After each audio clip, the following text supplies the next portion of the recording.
It's the month of Feb-ibig na mga ka-wonder! Sa mga wala pang jowa dyan, buti nga sa'yo. At sa mga may jowa naman, don't worry, malapit na kayong maghiwalay. Just kidding! Ilang buwan na lang, back to summer na naman tayo ulit. Kaya sa episode natin ngayon, inunahan ko na kayo sa pagbabakasyon. Welcome to Gigantes Island, one of the most visited tourist paradise attractions in the province of Iloilo. Ang tanong, magkano na ngayong 2026 ang Gigantes Island Tour? Worth it pa ba siyang bisitahin? At kung sakaling magbabakasyon ka, sino naman ang magandang tour operator para dito? Para masagot natin ang mga katanungan na yan, join me in this 2 days, 1 night adventure trip to Gigantes Island. Kaya kung ready ka na, let's go!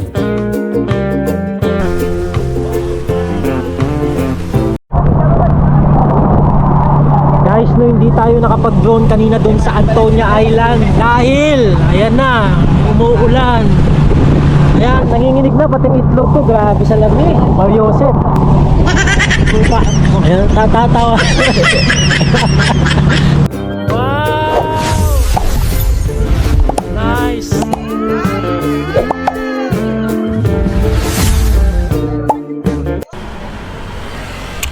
Good morning. Time check muna tayo. It's 2:54 a.m. in the morning. At pupunta tayo ngayon doon sa Bangkal Wharf sa Carles. At nakikita naman natin dito sa Waze natin, ang biyahe natin is almost 3 hours, 144 kilometers. Let's go!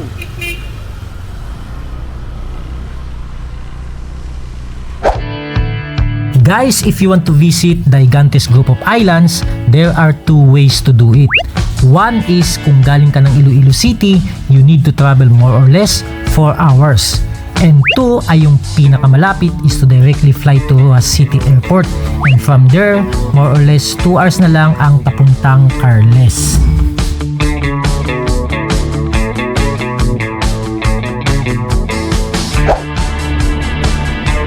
Welcome to the home of Paradise Islands, Municipality of Carles in the province of Iloilo.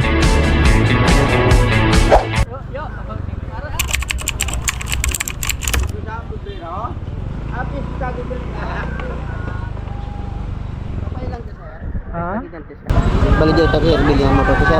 Kontakin ko muna yung yung kontak ko. Tapos, dito lang ibilhin yung pasik mo to, sir. Dito pa.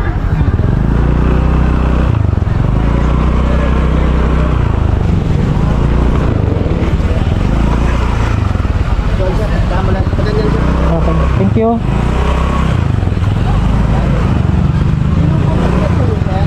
Ako yung contact person niyo po. Kilala niyo po. Oo. Tulong ko na lang kayo, sir. Sa Gigantes Travel Center po. Hanapin niyo si Kuya Omeng. Sinika ko kaya si Karen. Yan, dumating tayo dito ng 7 a.m. ng umaga. Bad news is that masama ang panahon. Malawak naman yung parking space nila dito.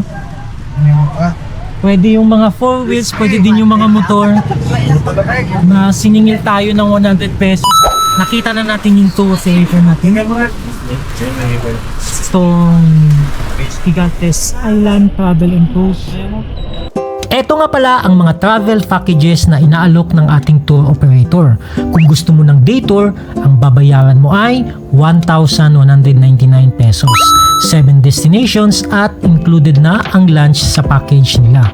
Ang kinuha natin ay 2 days and 1 night stay sa Gigantes Island, 3 meals included, may room accommodation, and may 8 destinations na kasama sa package. All in na for 2,899 pesos. Yan, good luck. Masama yung panahon. Malakas ang hangin. Why? Sa dinami-dami ng araw, bakit ngayon pa? Ganito kasama yung panahon. My goodness. Ayun. Dito sir ha, may tali. Okay.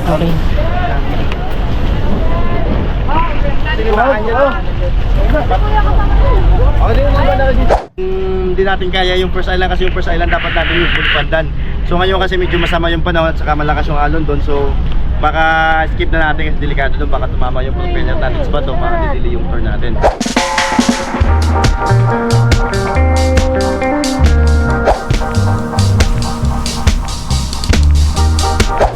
So ayan guys, hindi na tayo natuloy pumunta sa Pulupandan Island.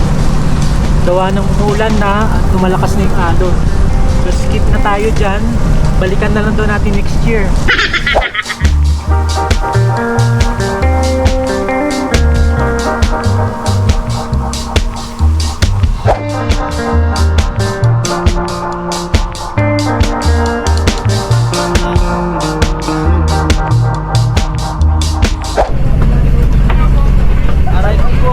Aray ko po.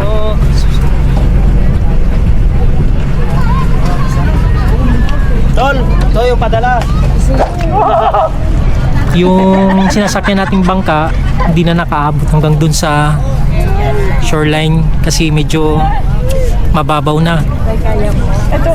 So lahat kami ay maglalakad papunta doon. Imagine. Hanggang Baywang.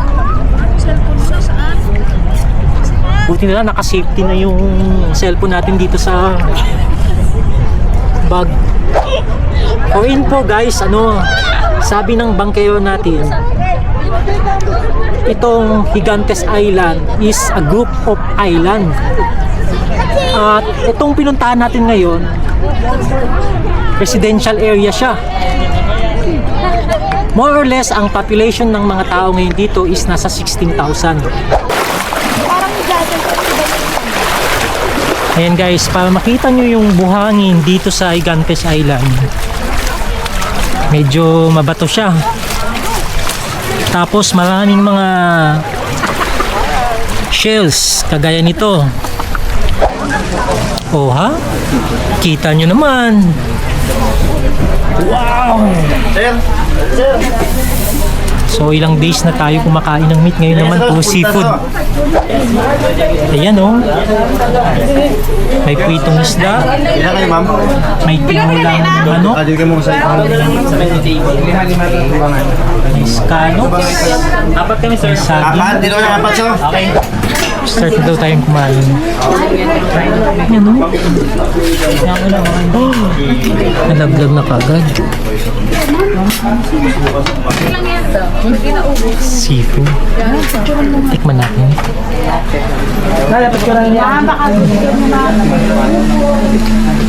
Sarap. Lasang dagat. Ma'am, ayaw mo.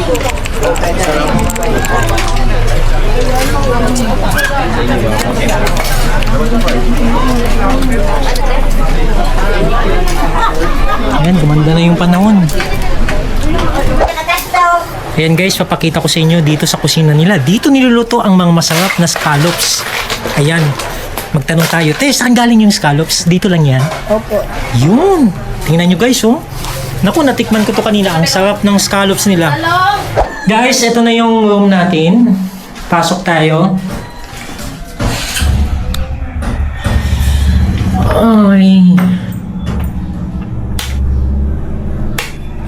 Bayo di puga. Tingnan nyo naman yung room natin, guys. Wow! May TV pa, oh.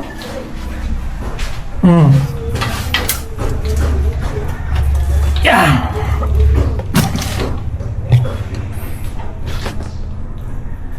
O, diba?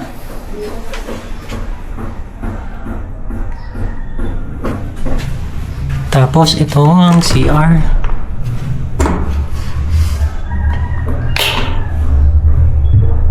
Oh, ang linis. Tingnan nyo naman guys. Ang laki-laki ng CR, parang isang buong kwarto na. Ayan guys, no? Tingnan nyo naman yung ilaw dito sa kwartong nakuha natin. Wow, ang ganda, di ba? Parang akala mo, parang nasa loob ka ng bar o di kaya nasa disco ka. Nag-iiba-iba yung kulay. No? Kung magtatanong kayo guys kung magkano yung accommodation natin, kasama na to dito sa pagpunta natin dito sa Gigantes Island, 2,900 pesos. Magdagdag ka lang ng another 800 pesos, may aircon ka na.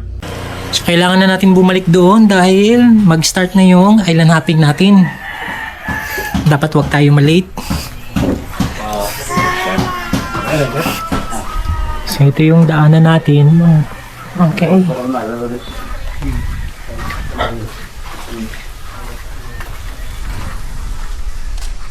Kung napapansin nyo, no, may mga motor dito sa islang ito. Nadadala nila yung mga motor nila dito. Yan, no.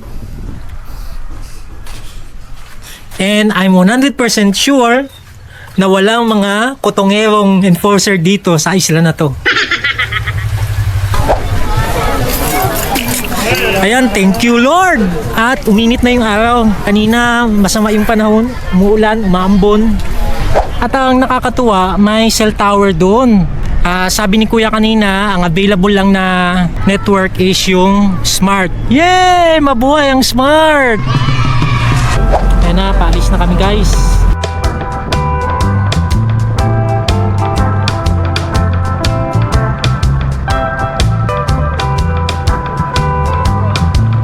Ayan, this is our second island. The name is Kabugao Gamay. So binigyan tayo ng 1 hour para mag-enjoy sa islang ito. Kaya sulitin natin mga ka-wonder. Pagdating nyo dito, ang una nyo talaga mapapansin ay itong magandang rock formation ng islang ito. At yung buhangin naman, ito lang, medyo hindi siya ganun kapino. But still, it is a white sand. Explore natin konti itong isla. Ito, tingnan nyo guys, oh. Ang ganda ng mga kalamuti na gawa sa shells.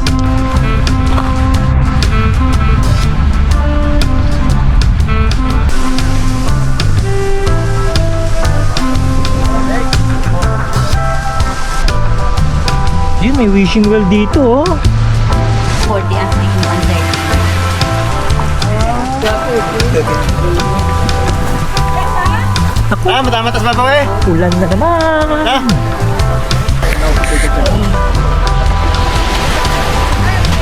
Ayan na, medyo umulan na.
Ayan na.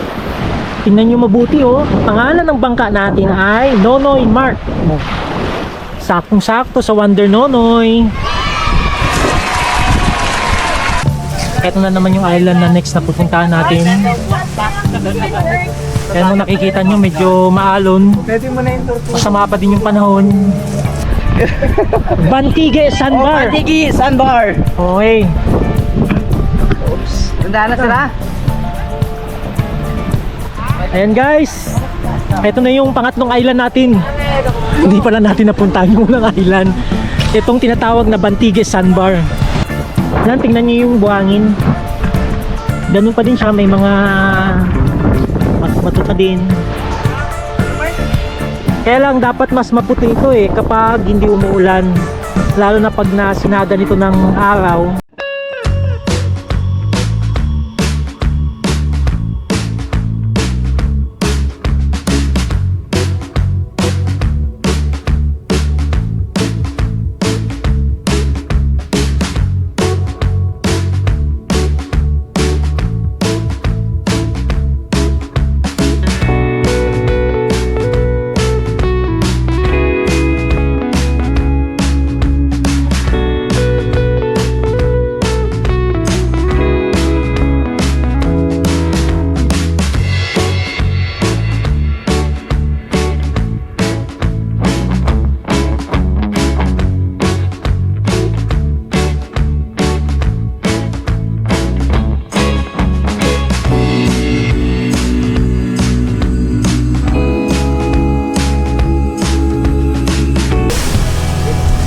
guys, tapos na tayo dun sa may Batige Sandbar.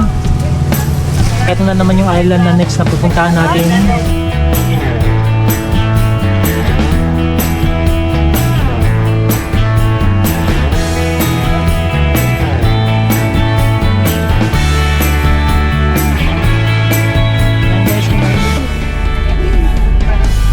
Ito ngayon ang tinatawag nilang mini Boracay. Tama ba ba tayo?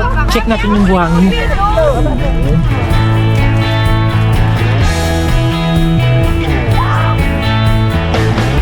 Yan guys, kung nakikita nyo, ito yung buhangin niya. Dapat maputi ito. Kaya lang, dahil basa, umuulan, ganito yung kulay ng buhangin. Hi! Hello! So itong mini Boracay na tinatawag nila mga ka-wonder, no? Maigsi lang. Maigsi lang yung ano nito. Ang shoreline nito. Parang mga nasa 10 to 20 meters lang yata ito. Yun na yung pinakadulo niya.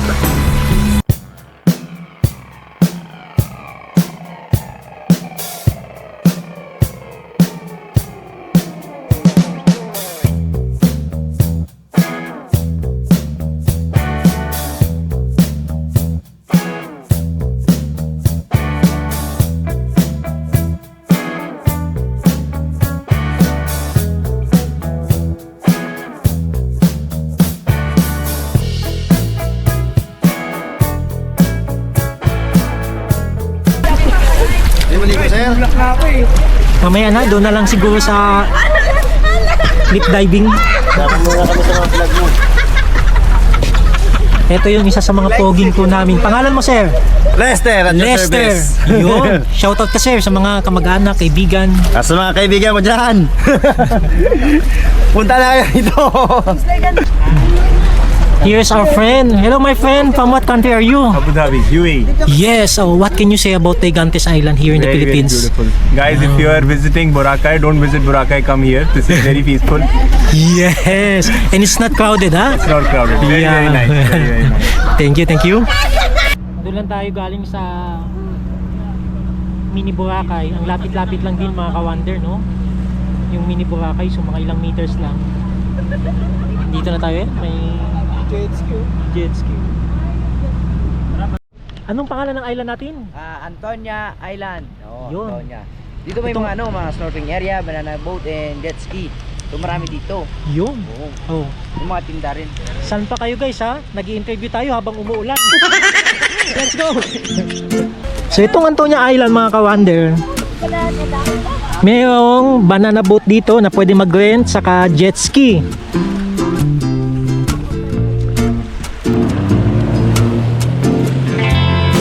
Ang banana boat is 300 pesos, good for 6 packs or 6 person. Sir, si Orchen, meron dito. Yun. Mapatibay tuhod. Tapos yung jet ski naman is 2,000 for 15 minutes. Sir, maruya, kape. Saan yung si Orchin? Magkaiwa kami bata sa Magkano? tag 50. 550? 50 pesos lang. So ganun lang yung paraan ng pagbukas. Net mo, nanit no. Pinapalo-palo lang sa puwit ni Kuya. Yan. Tapos tinanggal niya na yung mga anong tawag diyan Kuya? Manloob, sir. Oh, hindi ba pwedeng kainin niya? Hindi, sir. Yan guys, nabili natin kay Kuya. Tikman natin tong sea urchin na masarap. Yan.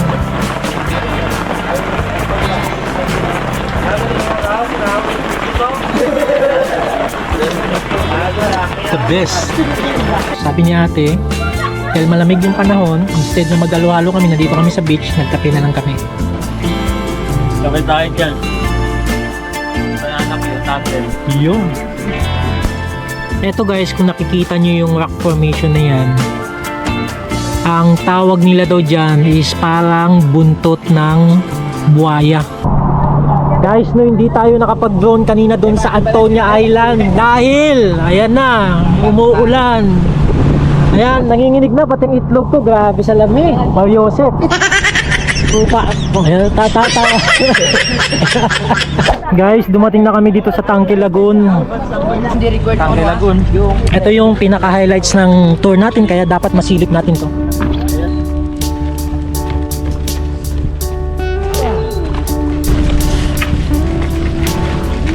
May ginawa silang ramp dito. Yari sa kahoy at bako. May konting metal na dito guys. Yari tayo pag natanggal ang pako.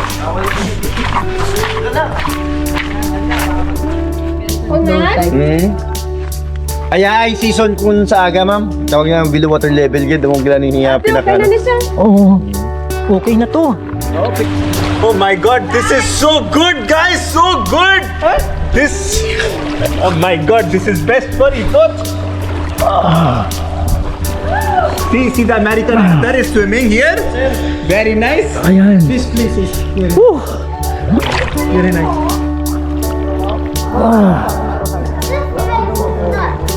Tubig sa baba. Yan may isa.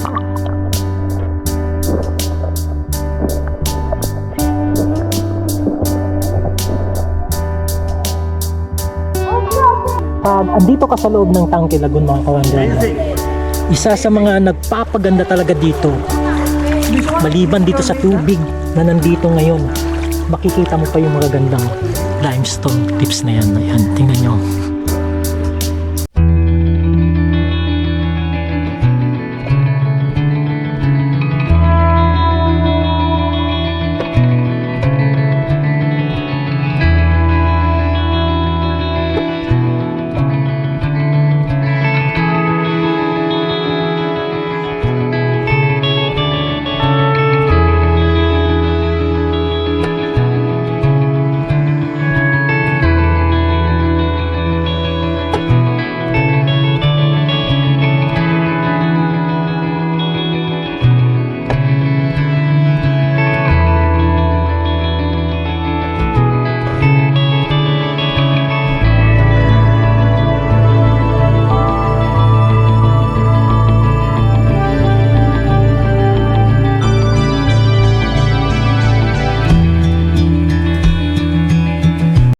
Hours later. Nakakatuwa guys kasi nakatulog ako tapos nagising ako may kumatok dun sa pinto. Na-appreciate ko naman kasi gigisingin ka talaga nila para kumain. So ito yung dinner natin ngayong gabi. Meron tayong sabaw ng isda. Tapos yung pusit. Isang pirasong crab na nakatakas sa dagat tapos hinati. Kanin at sausawan na walang laman. Ba't ganito lasa?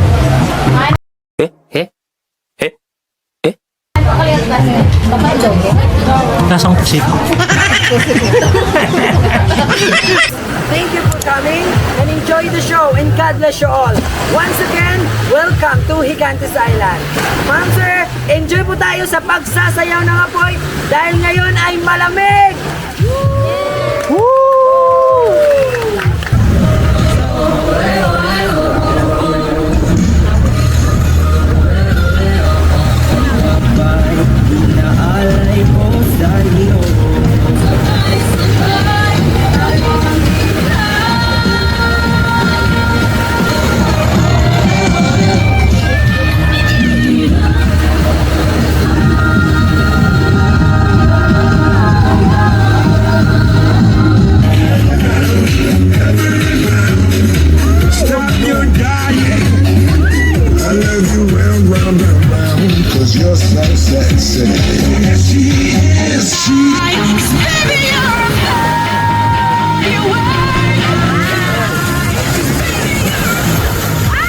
Wow!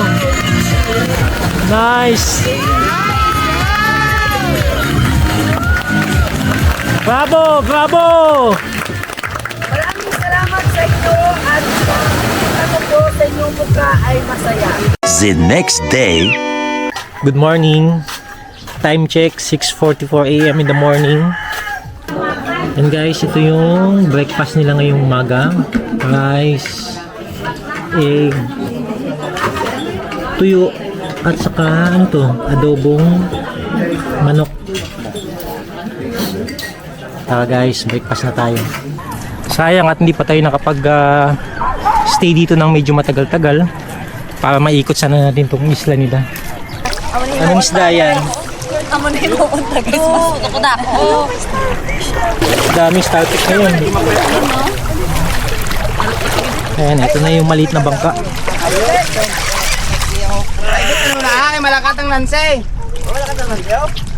Inyong imon. Kung umabot ka sa dulo ng video natin ito, thank you so much. Ano sa tingin niyo mga ka-wonder? Sulit ba ang Gigantes Island Tour ngayong 2026? Oo o hindi? Comment kayo dyan sa baba. By the way, don't forget to like, share, and subscribe. Hanggang dito na lang muna tayo ulit. See you on our next adventure.